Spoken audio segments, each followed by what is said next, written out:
মেলা ছিল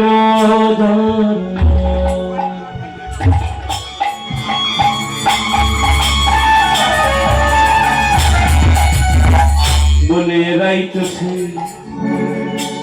গোপীরে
এরা যদি সেই গোপী নাই হবে কৃষ্ণ বলিতে কেন তাদের দুনয়ন থেকে কৃষ্ণ নামের বরিশনের ধারা বহিছে।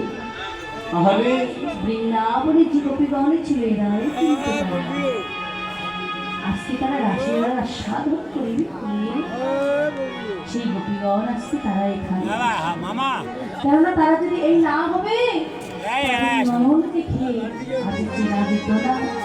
কৃষ্ণ নাম বলিতে তাদের নয়ন থেকে কৃষ্ণ নামের বরিশন হতো না, কেননা নয়নে দিকে তাকালেই বোঝা যায় এ ভক্ত আহারে রাধে রাধে। তো আজকে মায়েরা উদ্ধ্বনি করবেন আজকে ফুলের সমাগম দেখে আজকে তো আজকে সে রাশে প্রথমে কি নৃত্য করছে না অদ্বৈত আচার্য। দেখো অদ্বৈত নাচে রে, অদ্বৈত নাচে রে, হরি হরি বলি অদ্বৈত নাচে রে, হরি হরি হরি বলে অদ্বৈত নাচে রে, হরি হরি হরি বলি অদ্বৈত নাচে রে, হরি হরি হরি বলে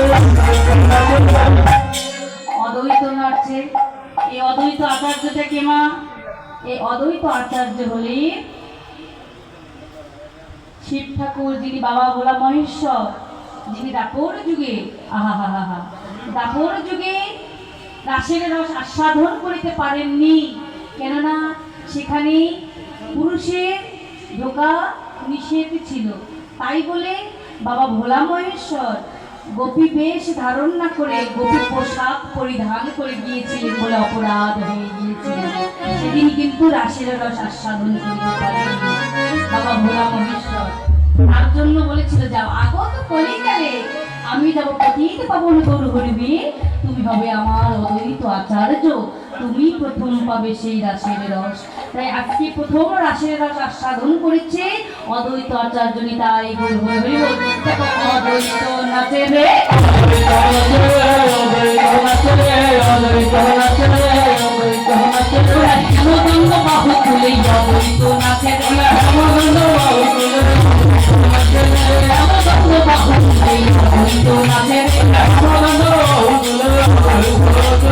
শুধু হেমদন্দ বাহু তুলে নয়, লম্প ঝম্প করে নৃত্য করছে।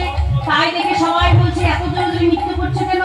মাত্র বয়স হয়েছে, তুমি মহাপ্রভুর থেকে 52 বছরের বড়। এত জোরে নৃত্য করে না পড়ে যাবে।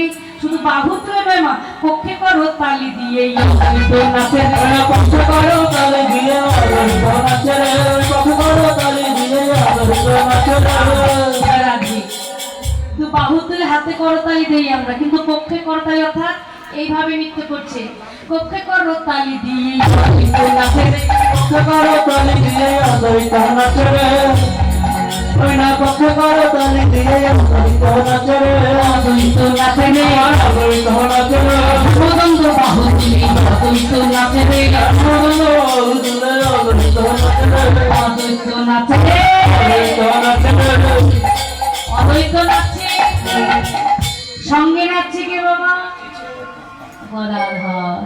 যিনি রাধার তাই মহাজন বলছে দেখো গদাধর নাচিছে গলাধর নাচিতে গলাধর নাচিতে গলাধর নাচিতে প্রভু মাঝখানে দাঁড়িয়ে আছে গদাধর মনে মনে চিন্তা করছে যদি সবার লাগালাগিতে প্রভু পড়ে যায় তাই একটা গদাধর